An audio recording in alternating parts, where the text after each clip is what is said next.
ओम शांति। 28 मई 2025 बाबा का साकार मुरली।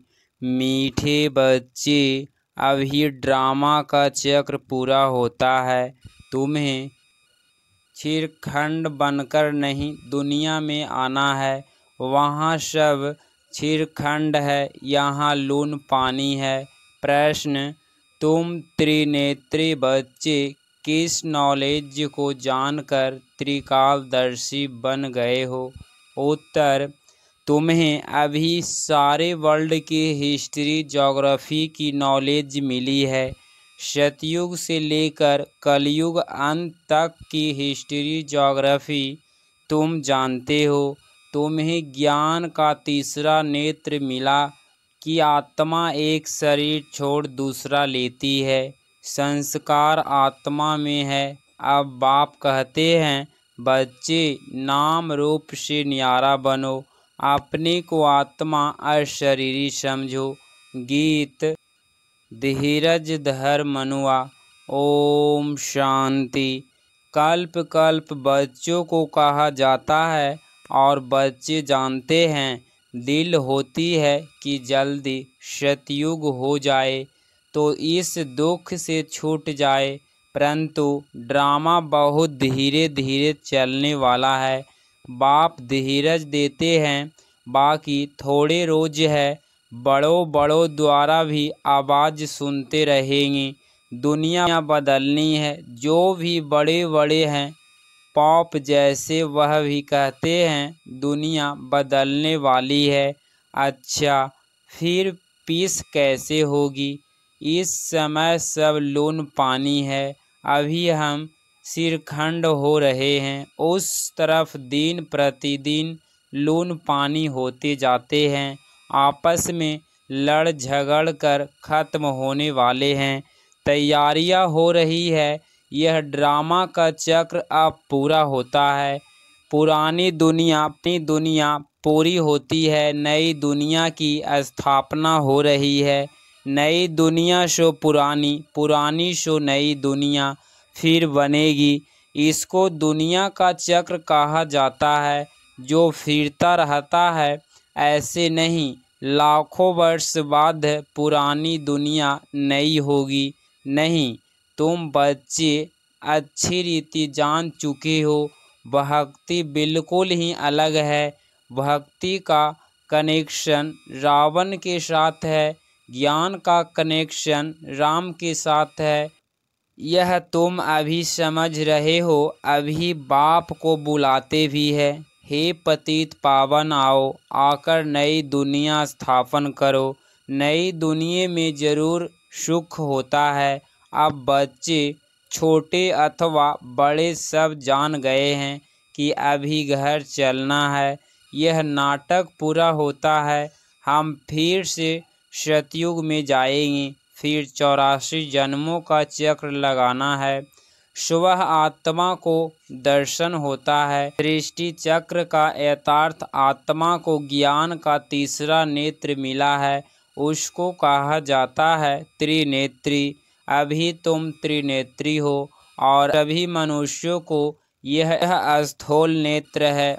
ज्ञान का नेत्र कोई को नहीं है। त्रिनेत्री बने तब त्रिकालदर्शी बने, क्योंकि आत्मा को ज्ञान मिलता है ना। आत्मा ही एक शरीर छोड़ दूसरा लेती है। संस्कार आत्मा में रहते हैं। आत्मा अविनाशी है।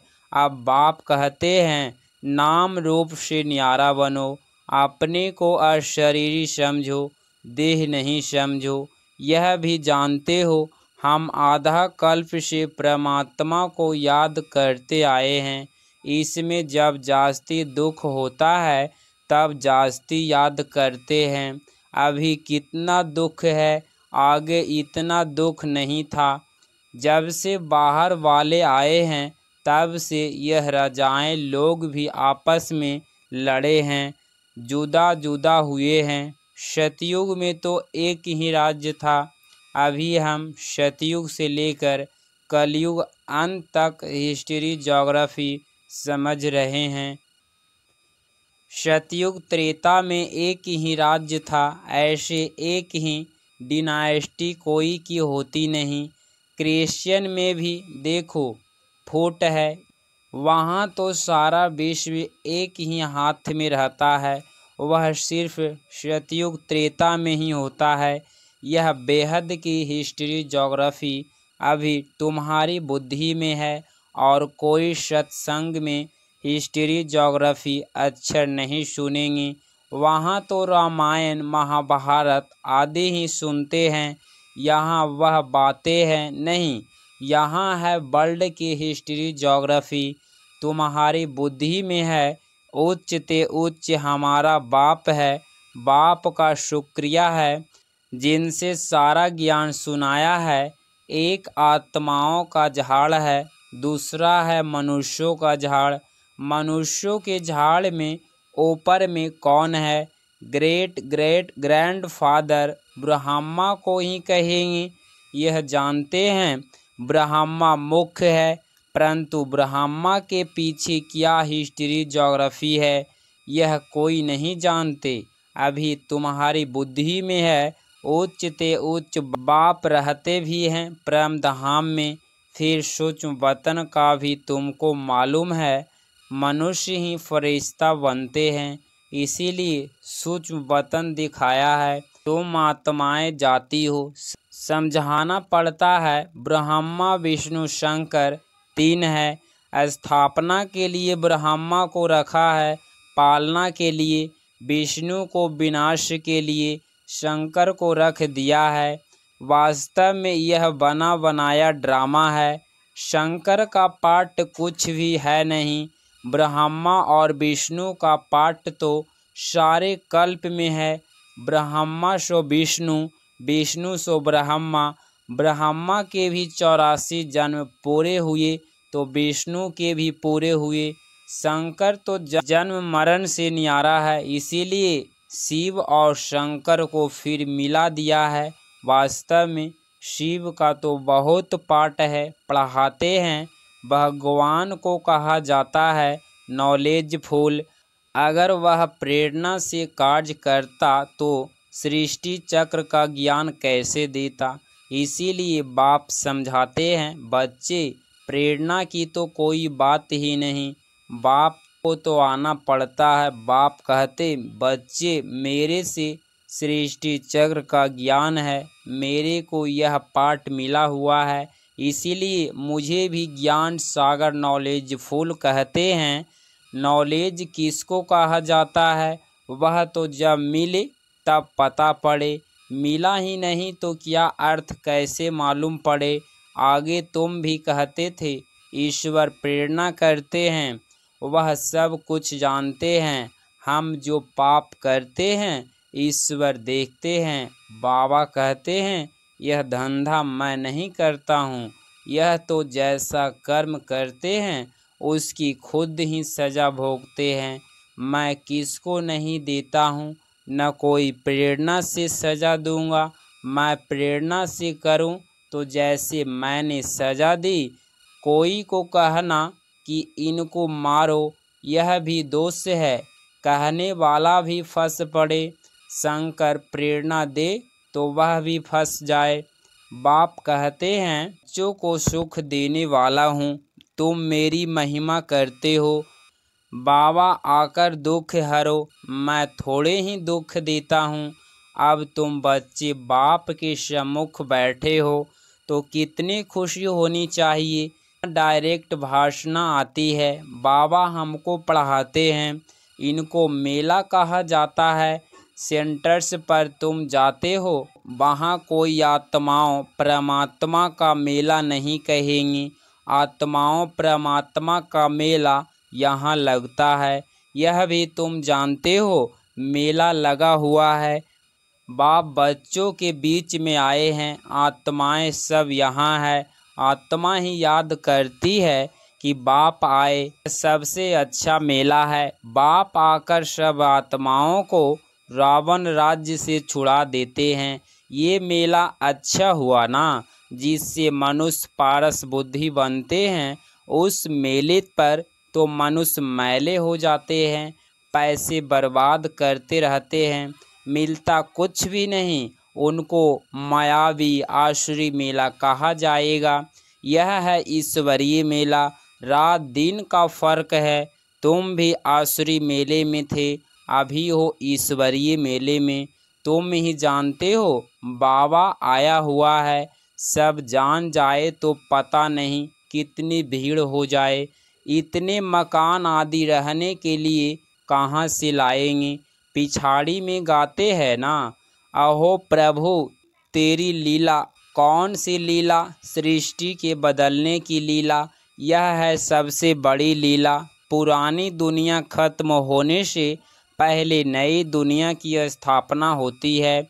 इसीलिए हमेशा किसको भी समझाओ तो पहले स्थापना, विनाश फिर पालना कहना है। जब स्थापना पूरी होती है तब फिर विनाश शुरू होता है, फिर पालना होगी। तो तुम बच्चों को यह खुशी रहती है हम स्वदर्शन चक्रधारी ब्राह्मण हैं, फिर हम चक्रवर्ती राजा बनते हैं। यह कोई को पता नहीं इन देवताओं का राज्य कहाँ गया, नाम निशान गुम हो गया। देवता के बदले अपने को हिंदू कह देते हैं। हिंदुस्तान में रहने वाले हिंदू है, लक्ष्मी नारायण को तो ऐसे कभी नहीं कहेंगे, उन्हें के तो देवता कहा जाता है। तो अब इस मेले में ड्रामा अनुसार तुम आए हो, यह ड्रामा में नूंद है, धीरे धीरे वृद्धि होती रहेगी। तुम्हारा जो कुछ पाठ चल रहा है फिर कल्प बाद चलेगा। यह चक्र फिरता रहता है, फिर रावण राज्य में आसुरी पालना होगी। तुम अभी ईश्वरीय बच्चे हो, फिर दैवी बच्चे, फिर क्षत्रिय बनेंगे।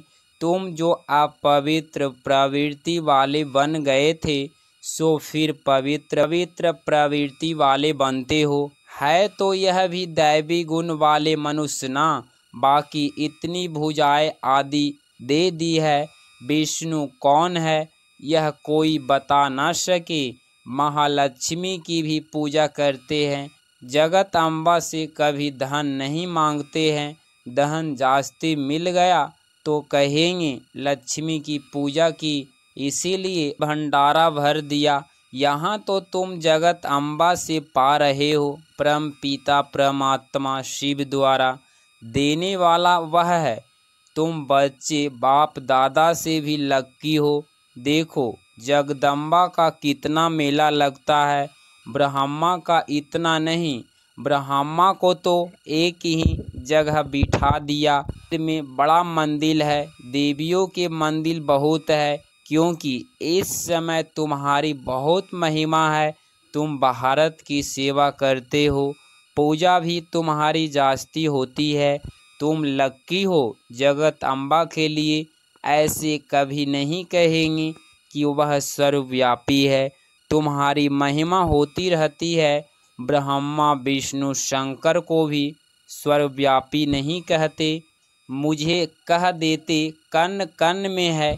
कितनी ग्लानि करते हैं तुम्हारी मैं कितनी महिमा बढ़ाता हूँ। भारत माता की जय करते हैं ना, भारत माता तो तुम हो ना, धरणी नहीं। धरणी आदि जो अब तमो प्रधान है, सतयुग में सतो प्रधान हो जाती है। इसीलिए कहते हैं देवताओं के पैर पतित दुनिया में नहीं आते, जब सतो प्रधान धरणी होती है तब आते हैं। अभी तुमको शतो प्रधान बनना है, इसीलिए श्रीमत पर चलते बाप को याद करते रहेंगे तो उच्च पद पाएंगे। यह ख्याल रखना है, याद करेंगे तो विकर्म विनाश होंगे। श्रीमत मिलती रहती है। सतयुग में तो तुम्हारी आत्मा पवित्र कंचन हो जाती है तो शरीर भी कंचन मिलता है। सोने में खाद पड़ती है तो फिर जेवर भी ऐसा बनता है। आत्मा झूठी तो शरीर भी झूठा। खाद पड़ने से सोने का मूल्य भी कम हो जाता है। तुम्हारा मूल्य अब कुछ भी नहीं है। पहले तुम विश्व के मालिक 24 कैरेट थे, अभी 9 कैरेट कहेंगे। यह बाप बच्चों से रूह रिहान करते हैं, बच्चों को बैठ बहलाते हैं, जो तुम सुनते सुनते चेंज हो जाते हो, मनुष्य देवता बन जाते हो। वहाँ हीरे जवाहरातों के महल होंगे, स्वर्ग तो फिर क्या, वहाँ के सुबी रस आदि भी तुम पीकर आते हो। वहाँ के फल भी इतने बड़े बड़े होते हैं, यहाँ तो मिल ना सके। सूक्ष्म वतन में तो कुछ है नहीं, अभी तुम प्रैक्टिकल में जाते हो। यह है आत्मा और परमात्मा का मेला, इनसे तुम उज्ज्वल बनते हो। तुम बच्चे जब यहाँ आते हो तो फ्री हो, घर बार धंधे आदि का कोई फुर्ना नहीं है, तो यहाँ तुमको याद की यात्रा में रहने का चांस अच्छा है। वहाँ तो घर घाट आदि याद आता रहेगा, यहाँ तो कुछ है नहीं। रात को 2 बजे उठकर यहाँ बैठ जाओ। सेंटर्स पर तो रात को तुम जा नहीं सकते, यहाँ तो सहज है, शिव बाबा की याद में आकर बैठो और कोई याद ना आए, यहाँ तुमको मदद भी मिलेगी। सवेरे जल्दी सो जाओ, फिर सवेरे उठो, 3 से 5 बजे तक आकर बैठो, बाबा भी आ जाएंगे, बच्चे खुश होंगे। बाबा है योग सिखलाने वाला, यह भी सीखने वाला है, तो दोनों बाप और दादा आ जाएंगे। फिर यहाँ और वहाँ योग में बैठने के फ़र्क का भी पता पड़ेगा। यहाँ कुछ भी याद नहीं पड़ेगा, इसमें फ़ायदा बहुत है। बाबा राय देते हैं, यह बहुत अच्छा हो सकता है। अब देखो, बच्चे उठ सकते हैं, कईयों को सवेरे उठने का अभ्यास है। तुम्हारा संन्यास है 5 विकारों का और वैराग्य है सारी पुरानी दुनिया से। अच्छा, मीठे मीठे सिकिलधे बच्चों प्रति माता पिता बाप दादा का याद प्यार और गुड मॉर्निंग। रूहानी बाप की रूहानी बच्चों को नमस्ते नमस्ते। धारणा के लिए मुख्य सार पॉइंट नंबर 1, अभी सृष्टि बदलने की लीला चल रही है, इसीलिए स्वयं को बदलना है, सिरखंड होकर रहना है। पॉइंट नंबर 2, सवेरे उठकर एक बाप की याद में बैठना है, उस समय और कोई की भी याद ना आए। पुरानी दुनिया से बेहद का बैरागी बन 5 विकारों का संन्यास करना है। 28 मई 2025 का वरदान, बेहद की स्थिति में स्थित रह, सेवा की लगाव से न्यारे और प्यारे, विश्व सेवाधारी भव। स्पष्टीकरण, विश्व सेवाधारी यथार्थ बेहद की स्थिति में स्थित रहने वाले ऐसे सेवाधारी सेवा करते हुए भी न्यारे और सदा बाप के प्यारे रहते हैं, सेवा की लगाव में नहीं आते, क्योंकि सेवा का लगाव भी सोने की जंजीर है, यह बंधन बेहद से हद में ले आता है। इसीलिए देह की स्मृति से, ईश्वरीय संबंध से, सेवा के साधनों के लगाव से न्यारे और बाप के प्यारे बनो, तो विश्व सेवाधारी का वरदान प्राप्त हो जाएगा और सदा सफलता मिलती रहेगी। स्लोगन, व्यर्थ संकल्पों को 1 सेकंड में स्टॉप करने की रिहर्सल करो तो शक्तिशाली बन जाएंगी। अव्यक्ति सारे रूहानी रॉयल्टी और प्योरिटी की पर्सनालिटी धारण करो। आप सबकी पहली प्रवृत्ति है अपनी देह की प्रवृत्ति, फिर है देह के संबंध की प्रवृत्ति। तो पहली प्रवृत्ति देह की हर कर्मेंद्रियों को पवित्र बनाना है। जब तक देह की प्रवृत्ति को पवित्र नहीं बनाया है, तब तक देह के संबंध की प्रवृत्ति चाहे हद की हो चाहे बेहद की हो, उसको भी पवित्र नहीं बना सकेंगे। तो पहले अपने आप से पूछो कि अपने शरीर रूपी घर को, यथार्थ संकल्प को, बुद्धि को, नयनों को और मुख को रूहानी यथार्थ पवित्र बनाया है। ऐसी पवित्र आत्माएं ही महान है। अगर इस चैनल पे आप डेली मुरली क्लास सुन रहे हैं तो चैनल को प्लीज़ सब्सक्राइब करें और प्यारा सा लाइक ज़रूर करें। मिलते हैं अगली मुरली क्लास में। ओम शांति।